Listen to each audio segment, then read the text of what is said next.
Hi అండి. Hi అండి, బాగున్నారా అందరూ? చూసారా? ఇవి ఇవి ఏంటంటే పెసలు 2 కప్పులండి, మసూర్ దాల్ 2 కప్పులు, మినప్పప్పు 2 కప్పులు, తొక్క మినప్పప్పు, అలాగే పెసలు 2 కప్పులు, పచ్చి శనగపప్పు 2 కప్పులు, రైస్ ఒక్కొక్క 2 కప్పులు పప్పులకి ఒక్కొక్క కప్పే వేసాను. అంటే 2 కప్పులు మసూర్ దాల్కి 1 కప్పే అనమాట రైస్. కొద్దిగా మెంతులు వేసేసి ఇలా కలిపేసి పెట్టుకున్నాను అనమాట.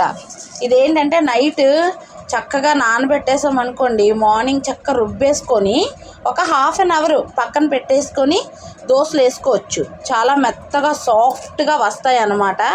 నెక్స్ట్ ఏంటంటే అన్ని పప్పులు కలిసి ఉంటుంది కనుక మంచి ప్రోటీన్ కూడా, కొద్దిగా కార్బోహైడ్రేట్ అందుతుంది, ఎందుకంటే రైస్ వేసాం కదా.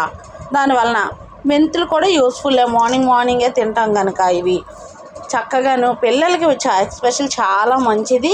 మార్నింగ్ ఎవరైనా ఒక 2 దోశలు తిన్నారనుకోండి, కడుపు ఫుల్గా అనిపిస్తుంది కదా, చాలా ఎనర్జీగా కూడా ఉంటుంది మనకి. ఎవరైనా ఈజీగా చేసుకోవచ్చు హ్యాపీగా. ఇలా కలిపేసి పెట్టేసుకుంటే ఏముందండి, ప్రత్యేకంగా ఏం తీయక్కర్లే. నైట్ పడుకునే ముందు 1 కప్పు నానబెట్టేసుకొని మార్నింగ్ రుబ్బేసుకోవడమే. చక్కగా ఒక 2 కప్పులు నానబెట్టుకున్నారనుకోండి, నలుగురు ఉన్న ఫ్యామిలీకి 2 దోశలు అలా వస్తాయి. బాగున్నాయి కూడా, లైట్గా. అన్నీ టేస్ట్ ఎక్కువ ఉంది, ఎందుకంటే అన్ని పప్పులు మిక్స్ అవ్వడం వల్ల టేస్ట్ బాగుంది. పెద్దగా ఏమీ చట్నీలు అవి ఏమీ అవసరం లేదు. లైట్ అల్లం చట్నీతో కూడా మనం తినేయచ్చు అనమాట.